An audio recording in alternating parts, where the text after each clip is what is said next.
Hi all, अब discuss करते हैं हम क्वेश्चन नंबर 18 को, जहां पे पूछा है एटमॉस्फेरिक प्रेशर क्या होता है। तो देखिए, एटमॉस्फेयर में बहुत सारे गैसेस मौजूद होते हैं और उनका एक पूरा का पूरा एक इन्वेलप आप समझ लीजिए जो अर्थ को सराउंड करके बैठा होता है। ठीक है, तो आप उसको कहते हो एटमॉस्फेयर, राइट। जब एटमॉस्फेयर जो है अर्थ के इर्द गिर्द वाले जितने भी गैसियस पार्टिकल है, फॉर इंस्टेंस अगर मान लीजिए ये अर्थ है और इसके इर्द गिर्द जितने भी गैसियस पार्टिकल, ये एक इन्वेलप की तरह अर्थ को सराउंड करके बैठा है। क्या करके बैठा है? सराउंड करके। तो आप इसे कहते हो एटमॉस्फेयर। अभी हमने सिर्फ एटमॉस्फेयर डिफाइन किया है।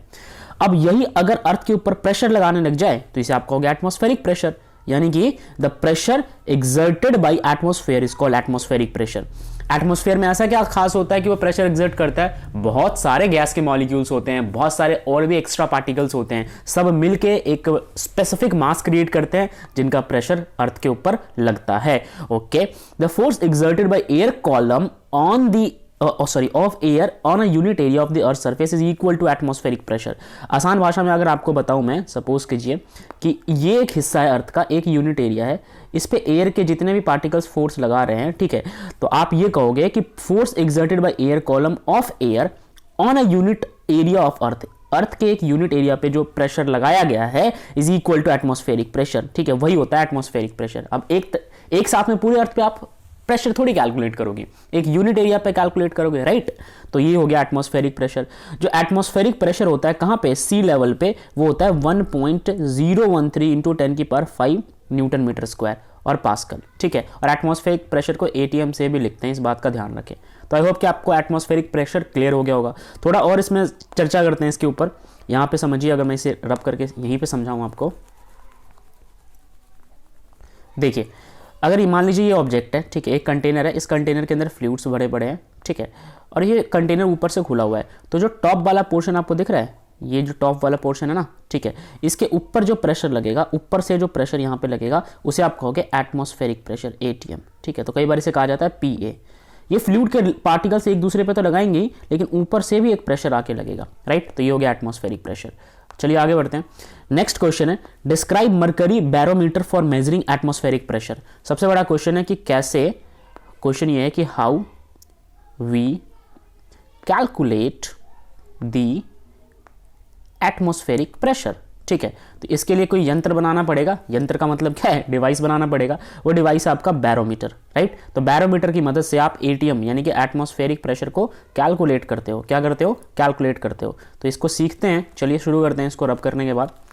देखिए क्या कह रखा है यहाँ पे कि या तो आपके पास क्वेश्चन इस तरीके से आएगा कि उस डिवाइस का नाम बताओ, ऑब्वियस सी बात है वो बैरोमीटर है, उसको तो हम सीखेंगे, या फिर ऐसे भी आएगा describe Torricelli experiment for measuring atmospheric pressure. यानी कि एक साइंटिस्ट थे टॉर्शली, उन्होंने एक्सपेरिमेंट करके बताया कि आप कैसे एटमॉस्फेरिक प्रेशर को मेजर करोगे। देखिए, an Italian scientist E. Torricelli was forced to devise a method for measuring atmospheric pressure। वही ये पहले शख्स थे जिन्होंने एटमॉस्फेरिक प्रेशर को मेजर करने का तरीका बताया, वो भी accurately. It is called a simple barometer. तो इसका नाम होता है, यार याद रखना, सिंपल बैरोमीटर। बैरोमीटर, ठीक है। आपसे कोई पूछे कि बैरोमीटर क्या करता है तो आप बता देना बैरोमीटर जो है वो एटमॉस्फेरिक प्रेशर को कैलकुलेट करता है। ठीक है, चलिए कैसे बनाया इन्होंने? A 1 metre long glass tube closed at one end is filled with clean and dry mercury. ये दिख रहा है आपको ग्लास ट्यूब, ठीक है, ये ग्लास ट्यूब है, इसकी जो लेंथ होने वाली है वो 1 मीटर है। इसको आपने फिल कर दिया मरकरी से, ये ग्रे कलर का जो है ना पूरा मरकरी है, राइट। इसको मरकरी से फिल्ड कर दिया। After closing the end of the tube with the thumb, the tube is inverted into a disc of mercury, right. करा ये कि भाई इस पर्टिकुलर ट्यूब को ना उल्टा करके और इस मरकरी के उसमें डाल दिया। ठीक है, नीचे आपने कोई भी डिश या फिर कंटेनर रख रखा है, ठीक है, उसमें डाल दिया। ये उल्टा करना है, ऊपर वाला समझ के देखो, ये चीज़ जो है ना ये ऐसे होता है ना, तो इसको आप अपोजिट कर दो। तो अपोजिट करोगे तो कैसे हो जाएगा? ये ऐसे हो जाएगा ना। और ये जो नीचे वाला हिस्सा है इसको कहाँ डाल देना है? इसको डाल देना है ये कंटेनर में। As a thumb is removed, the mercury level in the tube fall down a little। तो जाहिर सी बात है सारा नीचे की ओर गिरने लग जाएगा मरकरी जो है, जब आप थंब को हटाओगे, क्योंकि सारा मरकरी उल्टा नीचे की ओर आ गया। Okay, and comes to rest at a vertical height of 76 centimetre. Okay, अब ऐसा नहीं है कि सारा का सारा मरकरी जो है नीचे की ओर गिर गया, एक पॉइंट के बाद वो सारे के सारे मरकरी रेस्ट पे आ गए। ठीक है, ओके, 76 सेंटीमीटर जब हाइट थी ना इसकी, वर्टिकल हाइट थी, उसके बाद मरकरी सारे रेस्ट पे आ गए, मतलब अब नीचे नहीं गिर रहे हैं कोई भी मरकरी। ठीक है, तो ये चीज़ है कि डिस्क में अब मरकरी नहीं गिर रहे 76 सेंटीमीटर के बाद। आगे बढ़ते हैं। The space above mercury in the tube is almost perfect vacuum and is called Torricellian vacuum.